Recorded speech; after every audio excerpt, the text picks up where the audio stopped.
students, welcome to Sumaya English Primary School. Standard 7th subject Hindi. आज हम पढ़ने वाले हैं पोएम नंबर 2 फूल और कांटे। सबसे पहले मैं पोएम रीड करूँगी, उसके बाद में आपको एक्सप्लेन करूँगी। पोएम नंबर 2 फूल और कांटे। इसके लेखक है अयोध्या सिंह उपाध्याय उर्फ हरिऔध। है जन्म लेते जगह में एक ही पौधा उन्हें है पालता। रात में उन पर चमकता चांद भी एक सी चांदनी है डालता। मेह उन पर है बरसता एक सी उन पर हवाएं है बही। पर सदा ही यह दिखता है हमें ढंग उनके एक से होते नहीं। छेद कर काटा किसी की उंगलियां, फाड़ देता है किसी का वरवसन। प्यार डूबी तितलियों के पर कतर, भौर का है वेध देता श्याम तन। फूल लेकर तितलियों को गोद में, भौर को अपना अनूठा रस पिला। नीज सुगंध और निराले रंग से है सदा देता कली जी की खिला। है खटकता एक सबकी आँख में, दूसरा है सोहता सूर शीस पर। किस तरह कुल की बढ़ाई काम दे, जो किसी में हो बड़प्पन की कसर।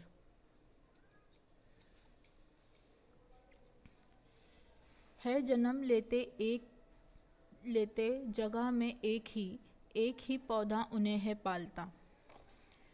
फूल और कांटे जो होते हैं वो एक ही जगह पर जन्म लेते हैं, यानी जहाँ पर फूल उगता है वहीं पर कांटे भी उगते हैं। दोनों एक ही पौधे में आते हैं। रात के समय जो चांद होता है वो इक्वली अपनी चांदनी जो होती है, अपनी जो रोशनी होती है फूल के ऊपर भी उतनी ही डालता है जितनी कांटों के ऊपर डालता है।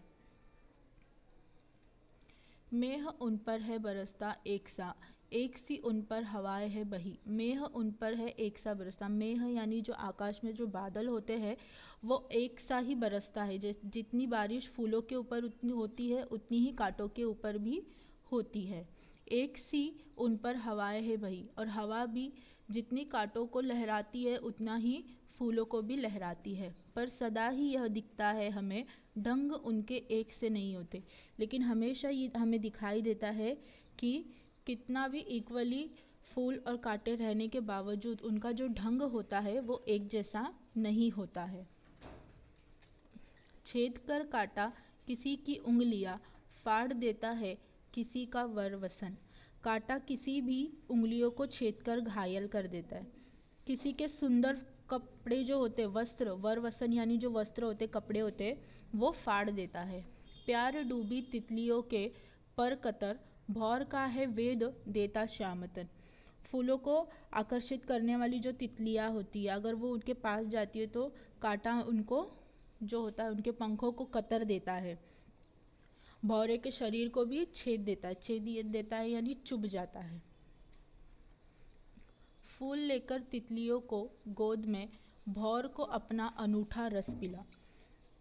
दूसरी ओर जो फूल होता है वो तितलियों को अपने प्यार से गोद में लेकर क्या करता है, उन्हें अपना रस पिलाता है। निज सुगंध और निराले रंग से है सदा देता कलीजी की खिला। निज सुगंध यानी महकती जो दमकती जो सुगंध होती है, जो खुशबू होती है, और जो निराला रंग होता है उससे क्या करता है, सबका मन वो प्रसन्न कर देता है। एक तरफ फूल होता है जो क्या करता है, भौरों को अपने पास बुलाता है, अपना रस पिलाता है और अपने अलग अलग रंग से, अपनी महक से उनको प्रसन्न कर देता है, खुश कर देता है। और एक तरफ कांटा होता है जो उसके पास आता है तो उनको वो चुभ जाता है, उनके वस्त्र फाड़ देता है। यानी इन दोनों के बीच में इन्हें जितनी भी चीज़ें एक साथ में एक समान मिली, लेकिन इनका जो कार्य है वो बिल्कुल भी अलग है।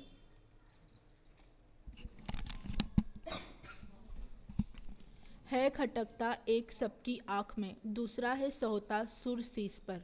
है खटकता एक सबकी आँख में। कांटा जो होता है, कांटे का जो व्यवहार होता है वो सबकी आँख में खटकता है, सबको चुभता है। लेकिन जो फूल होता है, फूल को लोग अपने पास लेकर रखते हैं, उसको देवताओं पे चढ़ाते हैं, उसकी खुशबू से प्रसन्न होते हैं। किस तरह कुल की बड़ाई काम दे, जो किसी में हो बड़प्पन की कसर।